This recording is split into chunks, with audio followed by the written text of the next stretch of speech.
Selamat siang.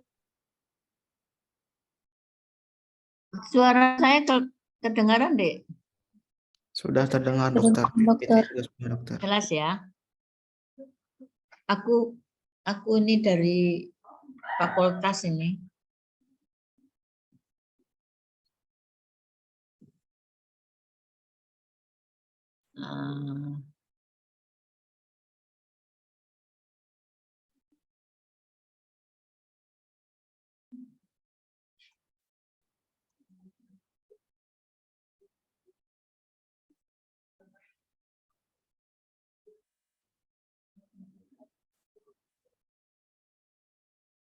Kita mulai bisa, dokter. Ya.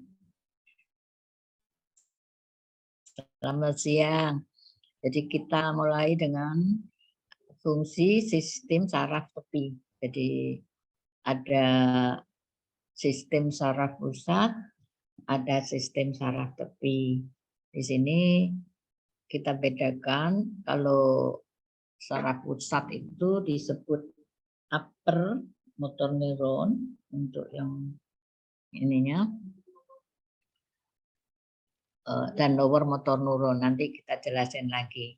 Jadi tujuan pembelajaran mengenai saraf tepi ini adalah fungsi motorik dan sensorik. Jadi bagian sensorik sistem saraf adalah reseptor dan efektor, sedangkan bagian motorik sistem saraf tepi reseptor dan efektor. Jadi motoriknya dari reseptor kemudian ke efektor.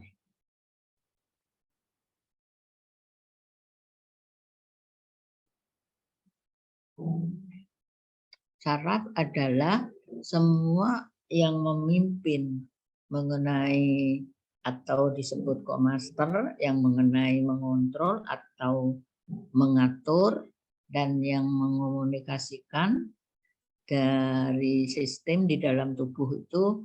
Di samping saya jelaskan kemarin, di samping saraf ada hormon, kemudian mereka terhadap organ itu, kedua sistem itu mengatur mengenai suatu keadaan yang disebut homeostasis. Jadi homeostasis itu bagaimana keadaan milieu interior di dalam darah itu dipertahankan pada rentangan yang fisiologis.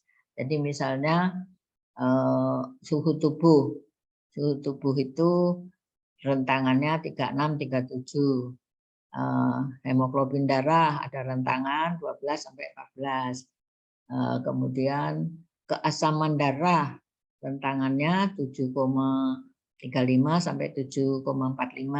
Itu semua disebut milieu interior di suatu sistem fisiologis tubuh. Juga terhadap harga-harga yang lain, misalnya hemoglobin darah. Hemoglobin darah bagaimana terhadap oksigen di dalam darah. Jadi oksigen di dalam arteri atau oksigen di dalam vena itu berbeda. Jadi oksigen vena itu yang sedikit oksigennya, kalau di dalam arteri lebih tinggi. Terutama oksigen di dalam arteri paru-paru misalnya. Kalau Anda mengenal penyakit corona itu selalu dicek saturasi oksigen. Jadi bagaimana keadaan oksigen darah. Kalau sudah menurun maka orangnya sudah parah gitu namanya. Ya. Jadi fungsi daripada suatu input sensori itu merangsang apa yang terjadi baik di dalam maupun di luar tubuh. Jadi sensoris ke depan indera, apa yang diterima itu sensasi atau sensoris, itu yang diterima mata itu adalah gelombang-gelombang cahaya. Diterima mata, kemudian dikirim ke pusat, baru dianalisa, oh ini bunga matahari, ini apa gitu, ini mobil merah, mobil hijau gitu. Itu semua tuh sensori yang dari luar input kemudian dimonitor rangsangan tadi di dalam tubuh. Kemudian diintegrasikan, jadi diinterpretasi ya.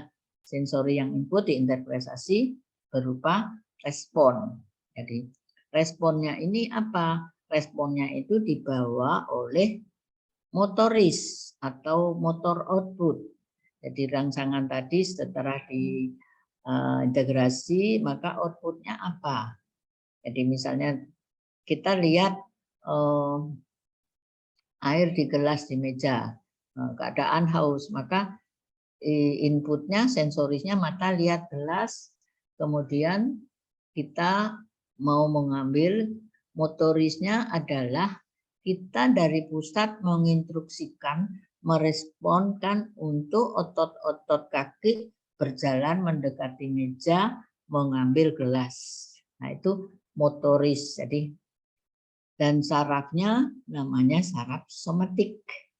Kalau yang misalnya dinding pembuluh darah, usus itu otot polos ya. Di dalam kuliah otot sudah ada bedakan.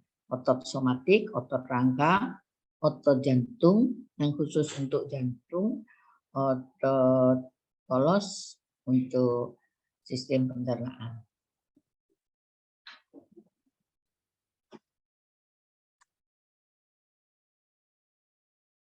Kemudian saraf tepi, tadi sudah ya berdefinisi itu saraf yang terdiri dari yang fungsinya sensorik dan fungsinya motorik. Jadi susunan saraf menurut anatomi dibagi dua, jadi susunan saraf pusat dan susunan saraf tepi. Nanti saraf tepi itu saraf-saraf yang dari kranialis, dari kepala itu yang 12 saraf, dan saraf-saraf yang keluar dari medula spinalis. Jadi saraf-saraf yang keluar dari medula spinalis itu disebut lower motor neuron. Saraf-saraf yang di dalam susunan saraf pusat disebut upper motor neuron. Jadi upper motor neuron itu dari otak sampai medula spinalis. Jadi begitu keluar namanya lower. Tapi sebelum keluar itu masih termasuk susunan saraf pusat. Jadi nanti untuk saraf tepi yang kedua akan dijelaskan mengenai sistem otonom, jadi simpatis dan parasimpatis di samping nervus cranialis. Jadi informasi tadi selalu berkesinambungan, jadi antara otak, medula spinalis dan saraf tepi selalu berkesinambungan. Jadi ada jutaan saraf sensoris yang memberikan informasi ke pusat. Jadi proses integrasi di pusat, kemudian juga ada jutaan saraf pusat yang sifat yang berfungsi motorik, mengontrol dan menyesuaikan aktivitas dari efektor saraf tepi. Jadi aktivitas yang disebabkan perintah daripada otak itu selalu sebagai kehidupan kita sehari-hari. Jadi baik di bawah kesadaran maupun yang tanpa sadar. Jadi fungsi otonomi yang nanti akan jelaskan yang akan datang. Jadi otonomi itu misalnya Anda bernafas, denyut jantung. Kan Anda perintah, berhenti denyut jantung nggak bisa. Tapi kalau Anda berhenti jalan kaki mau duduk bisa Anda perintahkan. Ya, itu namanya di bawah kesadaran atau voluntary. Yang tidak di bawah kesadaran itu otonom. Jadi Anda 2 detik narik nafas, mengeluarkan nafas 3 detik. Jadi selama 5 detik itu narik nafas dan mengeluarkan nafas. Anda nggak akan nyuruh, selalu begitu. Nah, itu namanya otonomi ya. Tapi otonomi ini dipengaruhi oleh simpatis dan parasimpatis. Kalau simpatis itu sifatnya menyeluruh tubuh, tapi kalau parasimpatis sifatnya lokal. Misalnya lokal, vasodilatasi kulit dan sebagainya. Dan interaksi ini, bentuk feedback atau interaksi ini diregulasi hubungan pusat dengan berbagai komponen di dalam otak. Ya, selalu begitu. Begitu ada sensoris, kita lihat apa diintegrasi di otak, kita mau mengambil, kita suruh motorisnya kaki jalan. Nah, itu somatis. Atau di bawah sadar. Ya, yang kita ceritain sekarang di bawah sadar. Besok baru yang otonomi. Jadi sel saraf semporit ini mempunyai fungsi menerima rangsang dari yang datang dari tubuh melalui panca indera. Saya sudah jelasin ya, panca indera yang sekarang yang saraf tepi itu yang berhubungan dengan indera yang di kulit, ya rasa raba, rasa sakit dan sebagainya. Kemudian impuls dari panca indera saya sudah jelaskan kan dirubah menjadi impuls saraf yang diteruskan ke dalam otak. Jadi impuls-impuls ini baik impuls itu dari sinar matahari, dari udara sinar itu diterima mata, dirubah oleh saraf mata menjadi kesannya pohon apa. Kemudian kalau impuls berupa gelombang-gelombang bunyi kita terima sebagai bunyi, itu juga dirubah menjadi gelombang impuls. Jadi impulsnya semua dirubah pada alat-alat panca indera. Yang di kulit juga begitu, diraba, yang dibedakan. Kalau dingin cross, droplet nanti kita jelaskan di rasa kulitnya. Jadi neuron motorik itu kebalikan. Jadi neuron motorik yang mempunyai fungsi membawa impuls dari pusat ke tulang belakang atau susun tulang belakang menuju ke otot untuk merepah kontraksi atau berjalan. Ini sedikit anatomi mengenai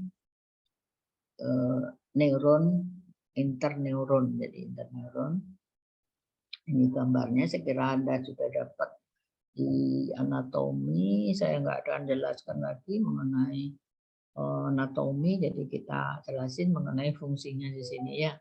Jadi di sini interneuron itu banyak ditemukan di otak dan susum tulang belakang. Jadi antar di otak pendek-pendek itu interneuronnya, dari sel saraf yang satu ke sel saraf yang lain itu ada jutaan. Ya. Kemudian di susum tulang belakang juga di antara cornu anterior dan cornu dorsalis dan anterior.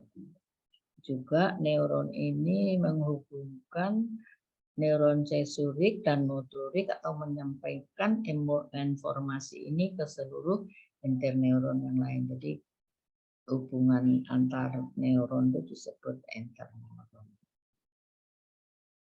Ini juga mengenai sel-sel bentuk tipe-tipe sel ya, ada tipe yang bipolar, ada unipolar, itu sensoris neuron, ada multipolar atau motoneuron, itu ada piramidal sel, itu untuk pemahaman aja, saya nggak akan nanyakan ini ya. Nah, ini yang saya ceritakan tadi. Jadi mata melihat suatu gelas di meja berisi air. Nah, kebetulan dia berpikir saya mau mengambil gelas ini, kemudian impuls dari mata yang lihat gelas ini diintegrasi di pikiran, diasosiasikan, jadi sensorisnya merupakan input ya, input menuju ke pusat mata, ada di occipital situ, kemudian diintegrasikan, diinterpretasi apakah dia mau mengambil gelas yang di meja. Ya.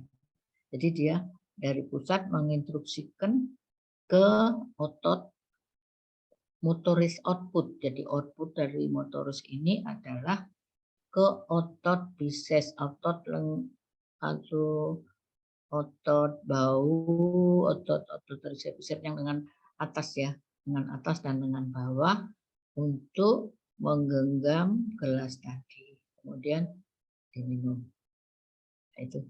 Itu bedanya sensoris, integrasi, interneuron, di sini banyak interneuron, kemudian di outputnya motoris, jadi kontraksi daripada lengan tadi, lengan atas, lengan bawah. Itu contohnya.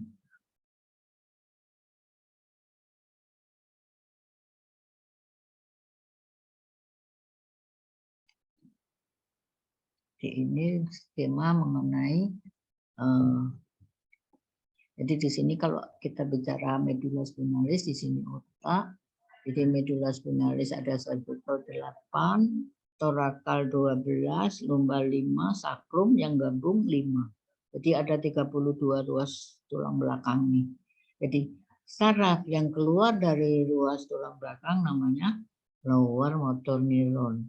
Kalau antara otak dan medula spinalis namanya upper motor neuron. Ya, jadi ini semua sarafnya. Jadi ini tepi atau bahasa itu artinya periferal. Jadi ini sentral, ya, perifer atau tepi. Di sini somatik sensoriknya reseptor. Di sini visceral sensory reseptor. Jadi kalau visceral itu bisa di alat pencernaan, bisa di dinding pembuluh darah, itu semua visceral. Kemudian somatik, kalau otonomik itu dibagi dua, parasimpatis dan simpatis. Untuk kuliah yang kedua nanti, syarat topik kedua ini saya jelaskan mengenai parasimpatis, simpatis, dan nervus cranialis, nervus yang keluar dari kepala. Nah, di sini kalau kita bicara saraf otonom, nanti ototnya harus otot polos atau smooth muscle. Kalau kita bicara saraf somatik, itu ototnya otot rangka. Ya, jangan salah. Jadi otot rangka, kecuali otot jantung. Otot jantung itu histologinya rangka, tapi yang menyarafi dia otonom. Jadi simpatis, parasimpatis.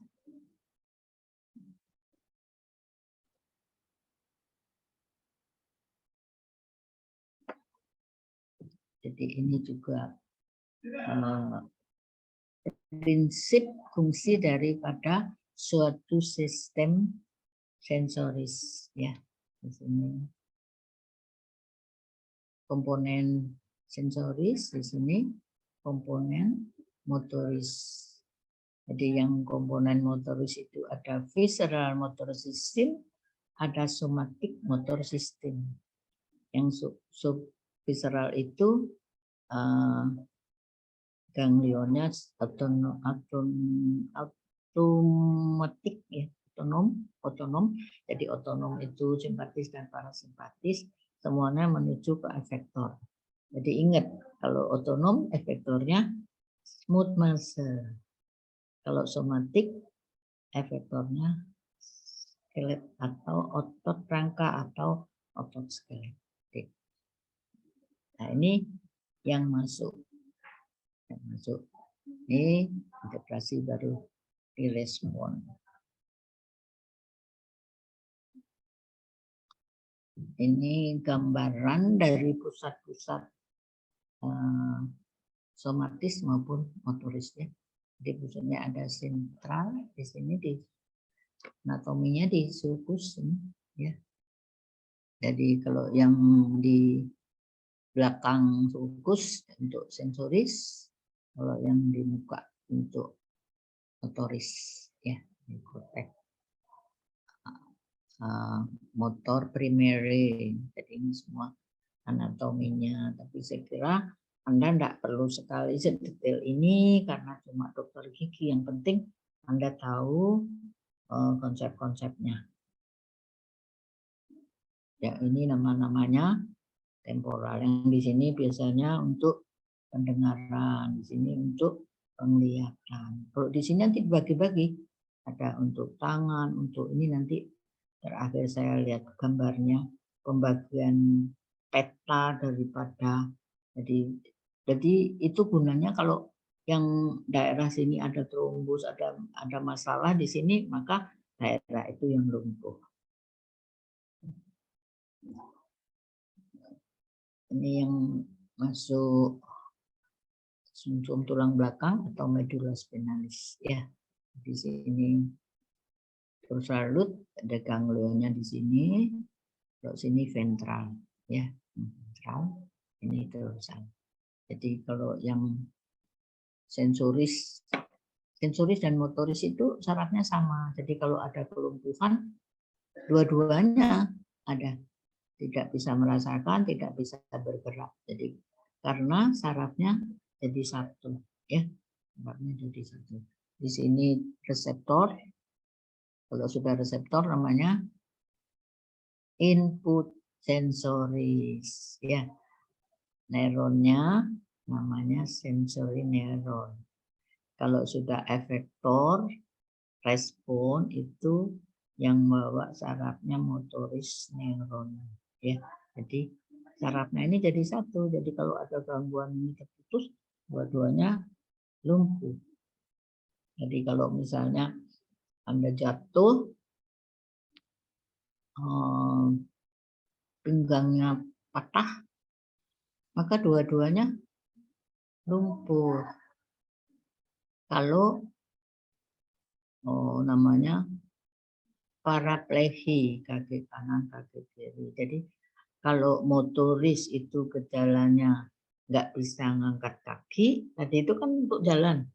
Tapi kalau sensoris Anda nggak bisa, ditusuk duri nggak rasa, digosok-gosok pakai tangan nggak rasa, ditusuk jarum juga nggak rasa. Nah itu semua fungsi sensoris.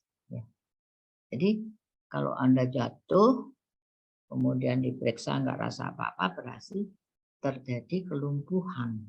Jadi kelumpuhan itu karena jatuh di tulang belakang, namanya gangguan lower motor neuron. Jadi gangguan lower motor neuron itu lumpuhnya layu atau paralisa. Kalau gangguan di upper motor neuron, lumpuhnya spastis atau kaku. Jadi nanti bisa dibedakan. Oh ini bisanya orang stroke itu. Stroke itu gangguannya ada di misalnya kapsula interna. Tapi biasanya separuh karena yang lumpuh salah satu otak. Jadi jarang yang dua-duanya lumpuh ya. Jadi otaknya, kalau otak yang kiri karena Anda tidak kidal. Kalau tidak kidal, pusat otak kiri yang dominan. Jadi Anda kalau otak kirinya sakit, nggak bisa bicara. Jadi kalau yang lumpuh berarti kanan, kaki lumpuh, tangan lumpuh kanan. Anda tidak bisa bicara. Jadi gangguan ada di otak kiri. Gangguan stroke di otak kiri itu bisa karena tekanan darah tinggi, bisa karena trombus. Jadi kalau karena tekanan darah tinggi itu biasanya sedang bergerak, dia lumpuh. Tapi karena trombus biasanya sedang tidur, lumpuh. Itu gangguan pada pusat. Nah, ini saya ambil di itu mengenai apa namanya? Sama contohnya tadi, di reseptornya ada di tangan. Di bawah pusat, diintegrasi ke pusat, terus efektornya di sini. Ini jalannya pathway, itu artinya bagaimana jalan impuls tadi dari perifer atau dari tepi, yang merah ya, merah ke pusat, kemudian diintegrasi, direspon dengan yang warna abu-abu. Ya, jadi koefaktor. Ini salah satu contoh lain daripada sistem integrasi asosiasi. Jadi ini ada jaringan abu-abu itu menurut anatominya ya.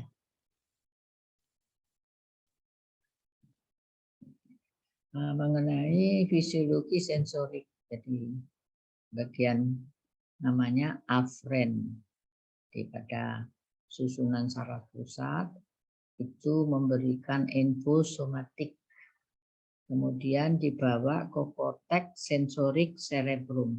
Ya.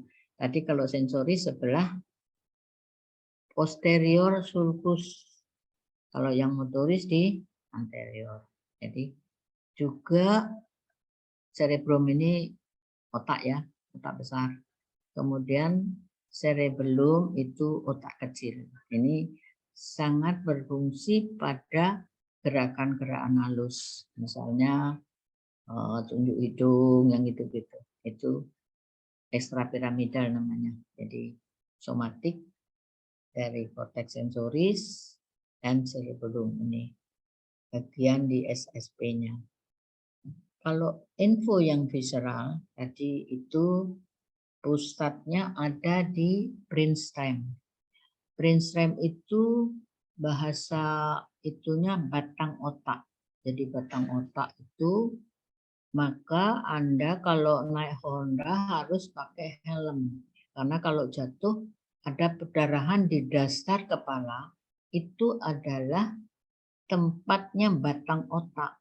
Di mana tempat batang otak itu tempat pusat jantung, pusat napas di situ. Jadi pencernaan cuma di situ, itu refleks-refleks ada di pusat batang otak. Juga info visceral itu ada pusat refleks di diencephalon. Itu pembagiannya refleks. Kalau ini mengenai jenis rabut sensorik ya. Jadi ada buku-buku menyebutkan tipe 1A, buku lain ini. Ini diameternya. Kalau tipe 1A, ini biasanya yang lazim ya. 1A, 1B, 2 dan 3. Itu biasanya ini mikrometer. Jadi 30 sampai 20 itu diameter. Ini bermelin. Bermelin itu berlapisan. Kemudian bagaimana kecepatannya? Ya, kecepatan konduksi ini yang panjang. Jadi 80 sampai 120 meter per detik. Ya. Ini biasanya di otot. Ya, di otot. Jadi kalau Anda tidak sengaja dari buku api, tarik otot. Jadi nggak sampai dipikir di pusat. Itu namanya refleks. Jadi makin besar diameter dari saraf, maka makin cepat dia membawa impuls. Ya. Yang kedua tipenya ini. Coba Anda paham bahwa yang diameter besar dia lebih cepat membawa impuls. Ini yang lambat. Cuma untuk suhu dingin, untuk sakit itu lambat, cuma 30 meter per detik. Jadi tipenya 3. Nah, tipe 4 itu lebih lambat lagi. Ya.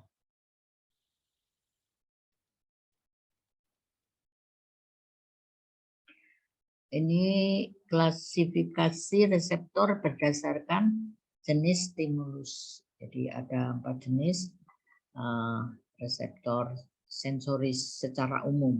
Ya. Jadi untuk sakit, reseptor sakit, untuk panas atau dingin, ini namanya termoreseptor. Jadi kalau ada pertanyaan saya, untuk panas apa reseptor namanya? Paling pertanyaannya begitu. Untuk physical, mekanoreseptor. Chemical, chemoreseptor. Jadi semua somatik itu baik reseptor ekstero ataupun visceral. Jadi ekstero itu yang di kulit, visceral yang di pencernaan, itu visceral atau interoreseptor. Proprioseptor itu termasuk mekanoreseptor, itu somatik. Jadi somatik ini melaporkan posisi otot-otot skelet pada persendian. Jadi bagaimana posisinya, mereng, berdiri, tegak, itu semua mekanoreseptor atau proprioreseptor. Reseptor nyeri masih reseptor ya, itu nociceptor. Jadi kalau pertanyaan, kalau rasa nyeri apa nama reseptornya? Noci ya. Jadi nociceptor ini sensitif terhadap stimulus itu rangsang ya, penghasil nyeri ya, atau panas yang terlalu ekstrim, dingin ekstrim itu rasa nyeri. Jadi, tekanan yang berlebihan juga masuk rasa nyeri. Kimia misalnya air keras itu nyeri ya. Kemudian termoreseptor itu untuk suhu, itu yang mendeteksi temperatur yang diketemukan di kulit. Saya sudah jelasin ya mengenai panca indera raba ya. Jadi juga di situ temperatur itu diketemukan juga di kulit, di otot seklet atau rangka, di hati, di hipotalamus, dan juga mekanoreseptor mendeteksi distorsi membran ya, distorsi membran ada taktil, proprioseptor, baroreseptor. Ini untuk tekanan. Oke. Jadi hipotalamus ini yang berhubungan dengan eksternal. Jadi kalau Anda melihat gelas di pusat haus di hipotalamus haus, dia akan mengambil itu misalnya ya. Jadi semua ada pusat lapar, pusat haus ada di hipotalamus, pusat kenyang juga hipotalamus ya.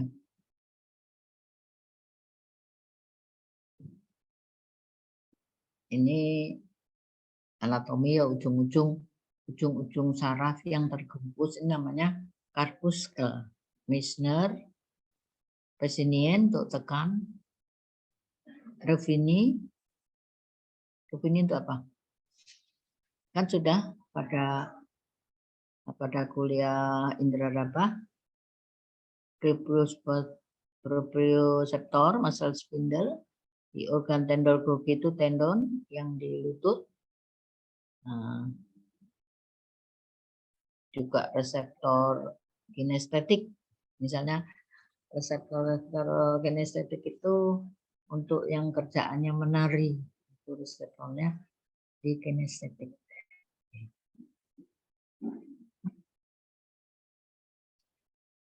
Ini inervasi kulit atau dermatom. Dermatom adalah area di kulit yang dipersarafi oleh cabang kutaneus dari cabang spinal tunggal. Jadi misalnya cervical 1, cervical 2, ada yang di leher sampai cervical 8. Torakal 1, torakal 2, torakal 4, torakal 6, itu gunanya untuk kalau ada infeksi herpes di misalnya di dekat puting susu semua sampai yang disarafi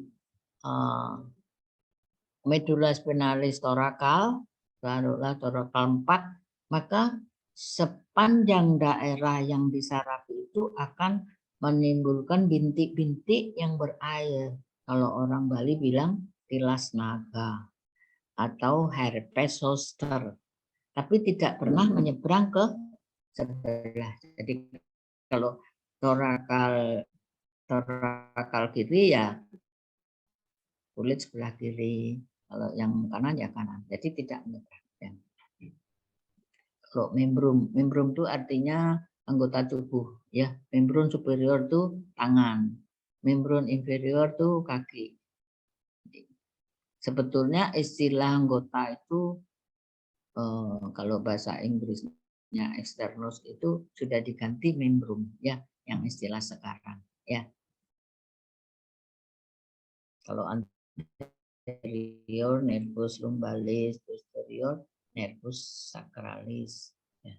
Nah, ini gambaran dari pada suatu hematom. Jadi sini Anda lihat ini yang disebut secara fisik. Mana yang puting susu tadi berapa ini? TH berapa? Ya. Jadi kalau di sini Anda bintik-bintik berair, mana TH 4 apa 5 ini. Nah, di sini semua yang tapi infeksinya ada di medula spinalis, ya. Infeksinya ada di sel saraf yang di medula spinalis, tapi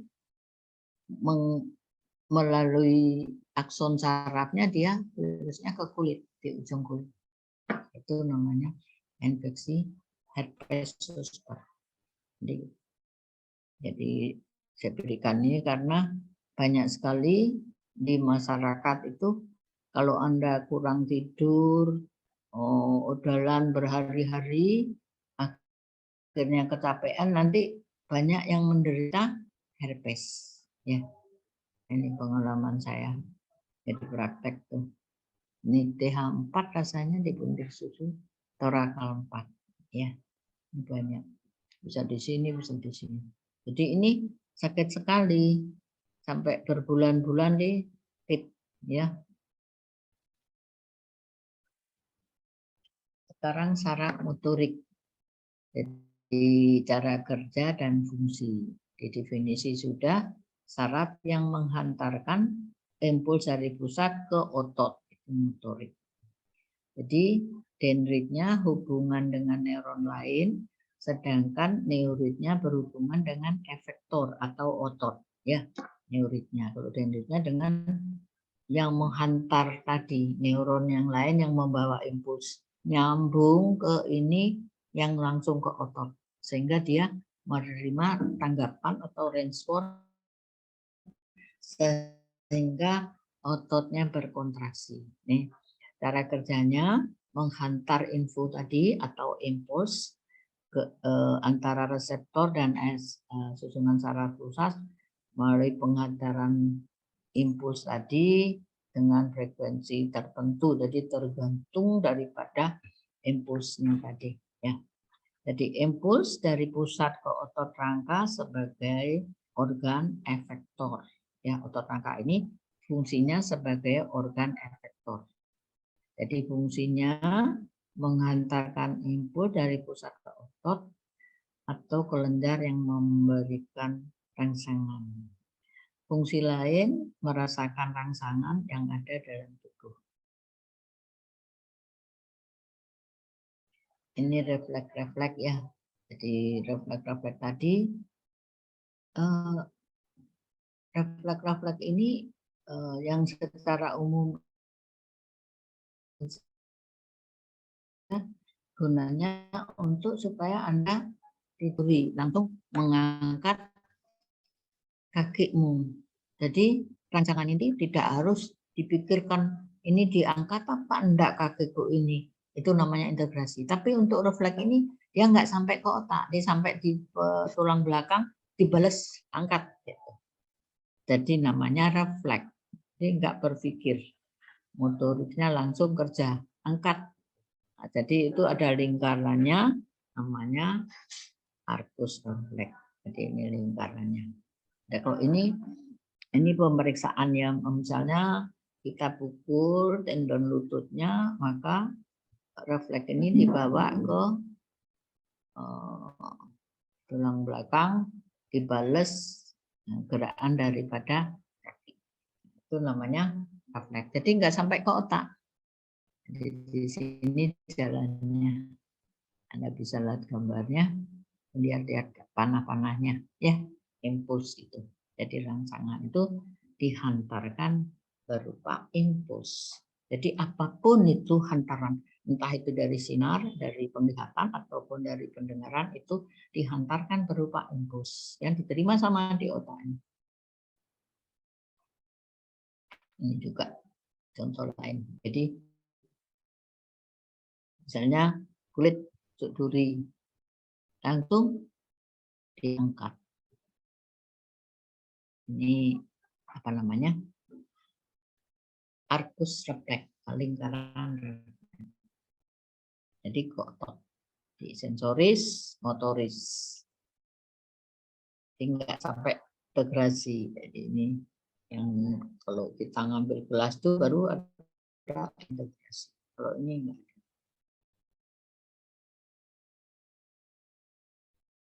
Ini ikuti ini. Jadi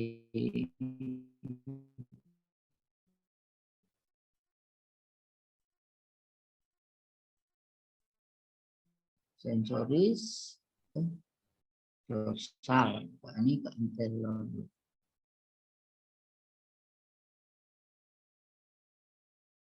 Ini juga contoh lain, ya, bisa ambil dari buku lain, tapi konsepnya sama. Ini bukunya aja yang lain. Jadi sini kumparan ototnya, reseptor dari tendon dibawa. Ini apa? Detailnya saraf yang dirangsang, ya. Gambar ini. Ya. Serabutnya ini ditulis nanti itu serabutnya 1A. Nah, ini namanya muscle spindle, ya.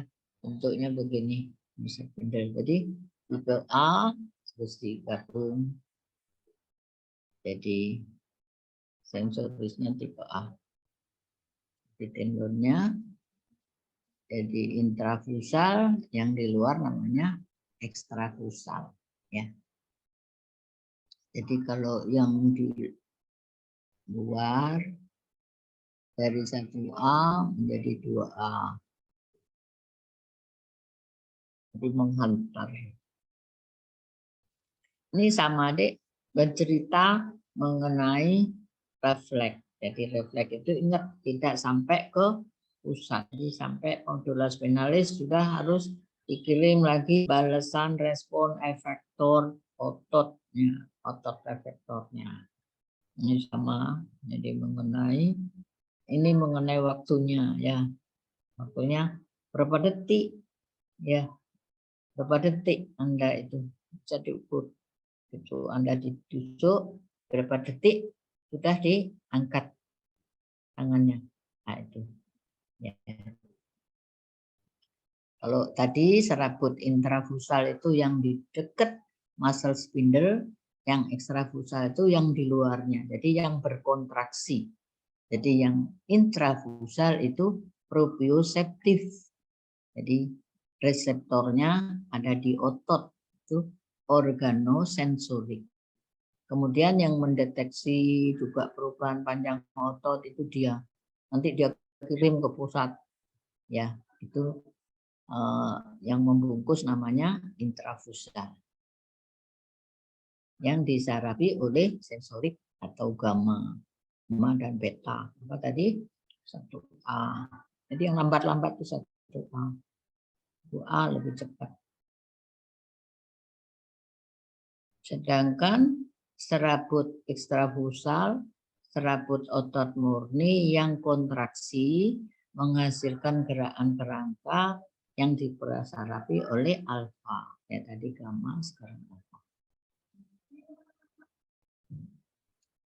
Jadi refleks yang tanpa ke otak tadi namanya stretch reflex, ya. Yang tadi lutut yang dipukul itu namanya patellar reflex. Jadi itu kalau orangnya lumpuh maka refleks patella negatif, ya. Kalau dia lumpuh karena upper motor neuron, karena gangguan di otak, itu namanya spastis, itu positif banyak. Jadi kalau ini negatif, ini APR-nya positif 2 apa 3 gitu. Disenggol dikit sudah gerakan cepat. Nah, itu bedanya ya. Ini sama, ambil dari buku lain. Jadi supaya jelas aja ya. Kontraksi otot bekerja di mana. Nah, ini semua refleks yang bekerja. Ya. Jadi mungkin lebih senang lihat gambar mana Anda ya. Oke. Ini tendonofleks tadi, lutut yang dipukul itu namanya tendon, refleks dari tendon. Ini sama, ini dipukul di lututnya, ini tendon ya. Kalau ditusuk jari melalui kulit. Kalau ini yang dirangsang tendonnya. Ini kulit.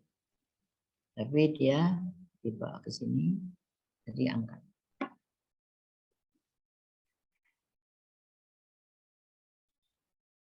Ini sama, myotatic reflex.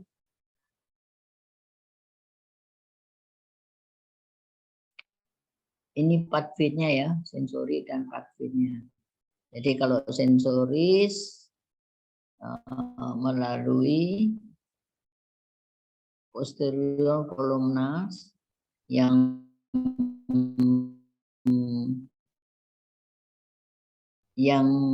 merasa tekan, rasa raba, rasa vibrasi, getaran itu di bawah primary sensory cortex. Jadi yang ada di sebelah belakang korteks. Kalau yang motorisnya di muka, itu pusatnya. Nanti kita jelasin di pusatnya, ya. Jarasnya namanya motor corticospinal pathway. Ya, ini disadari, ya. Motoris sifatnya namanya jaras corticospinalis, jadi korteks ke spinal mengontrol gerakan otot. Kalau ini jarasnya. Jadi ini tadi yang saya sebut, jadi tangan ini ya. Korteks yang menyuruh tadi ada pikiran, jadi korteks bergerak maka menyuruh, tapi berseberangan, dia cross di sini. Jadi kalau otak kiri yang lumpuh kaki kanan, ya itu bedanya dari pusat. Dari lokal, kalau kaki kiri ya kaki kiri sarafnya. Kalau ini berseberangan.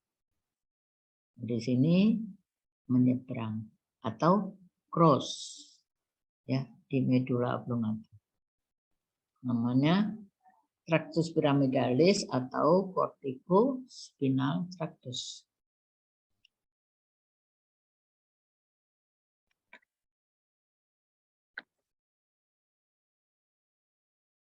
Ini sama ya.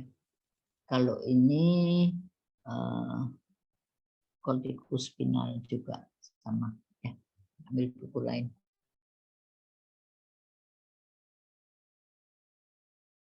Terima kasih. Ini bukunya yang saya ambil, maaf agak banyak ini. Silakan adik-adik, kalau mungkin pengalaman di mana neneknya stroke, Bunda kok terjadi begini gitu. Silakan bertanya.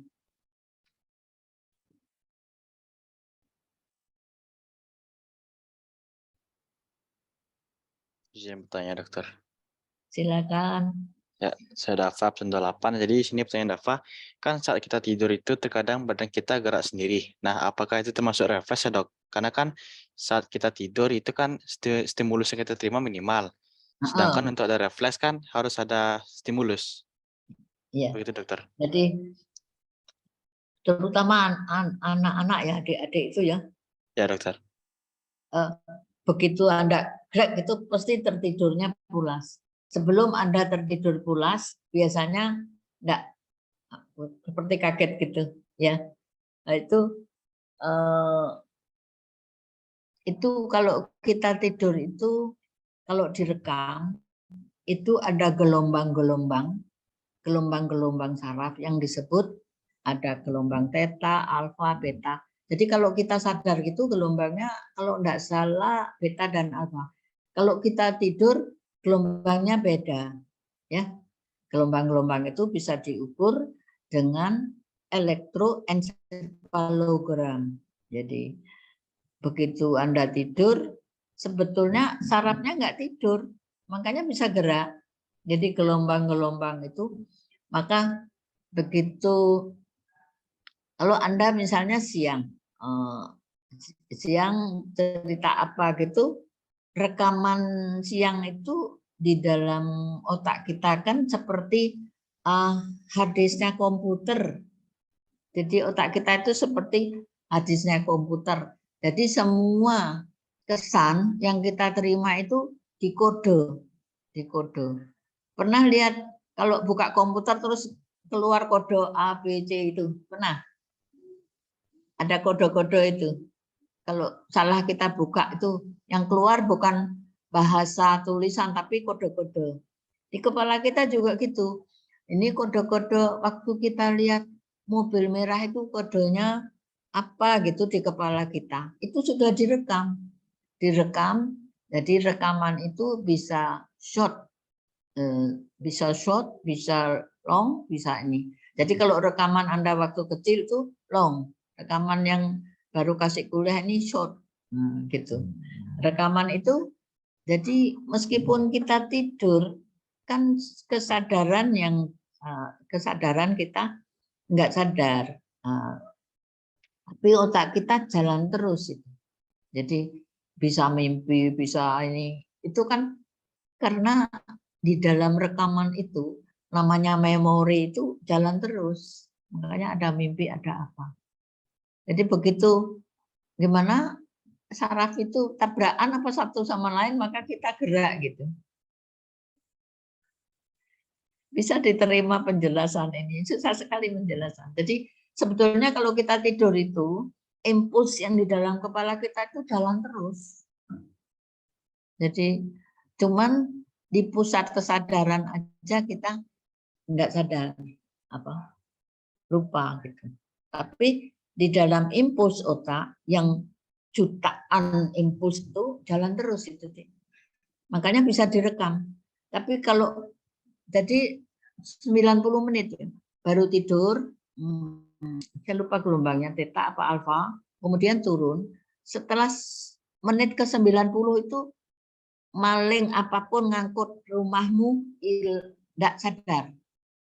Jadi maling, kalau Anda sudah 90 menit, itu namanya stadium 4. Itu sama sekali Anda nggak bisa apa-apa. Dicubit pun belum tentu rasa. Apa namanya? Tidur yang paling dalam. Itu gelombang atau stadium 4. Jadi stadium 1, kalau kita bagi 4 berapa? 90 menit. 15 menit ya. 20 menit. Stadium 2, setengah. 1 jam sudah mulai. Setelah 1 jam itu sama sekali itu stadium yang keempat. Nah, itu nanti habis stadium 4 lagi balik stadium 3. Balik stadium 2, stadium 1. Balik lagi. Lagi mulai dalam lagi. Jadi kalau maling tahu stadium orang tidur kan dia stadium dalam yang kedua dia cari jam 2 malam atau jam 3 gitu. Kan orang nggak dengar sama sekali. Nah, itu. Jadi ada hubungannya dengan gelombang-gelombang atau stadium-stadium dari tidur. Jadi gelombang-gelombang kita itu bisa direkam waktu kita tidur. Sama dengan gelombang-gelombang, kalau kamu bohong bisa gelombang ini orang bohong gitu. Bisa direkam itu. Gimana, Dek Dava? Bisa diterima? Bisa dokter, terima kasih. Oke. Rajin nanya Dek Dava ini ya. Silakan yang lain nih. Izin bertanya dong, perkenalkan nama saya Nagumi Sedako Cincamika Putri, NPM 025. Apa yang menyebabkan sebagian orang yang terkena stroke itu susah sembuh, dok? Oh, saya belum cerita. Jadi sel-sel saraf, sel ginjal itu nggak bisa recovery, nggak bisa tumbuh kembali. Jadi selalu ada cacat. Makanya hati-hati. Pakai helm, pakai ini jangan sampai dirusak otaknya. Jadi orang itu, contohnya sel nefron ginjal itu bisa berumur 120 tahun. Juga sel saraf. Tapi karena kita kebanyakan tingkah, itu kan rusak sebelum waktunya. Mungkin kencing manis, perdarahan otak gitu. Ya. Jadi sel jantung, sel ginjal, sel-sel saraf itu tidak akan ganti. Jadi selalu infak. Kalau sel-selnya mati namanya infak atau mati jantung, mati otak. Jadi kalau kita mas ginjal begitu makan beracun kan gagal ginjal. Harus diganti ginjalnya. Nggak boleh, nggak bisa kita seperti kulit luka sambung tumbuh baru. Nggak begitu. Ya. Jadi sel ginjal, sel otak, sel jantung itu nggak bisa tumbuh. Jadi cacat. Yang bisa sembuh ya di luarnya sel otak itu kan ada akson, ada mielin, yang gitu-gitu sel swan itu aja yang memberi makanan sel otak itu sel swan yang begitu-gitu aja bisa bisa tumbuh kembali gitu. Tapi yang sel otaknya sendiri nggak bisa. Udah puas ya? Baik, terima kasih dokter. Sudah dokter. Sama-sama. Bagaimana? Ada lagi? Saya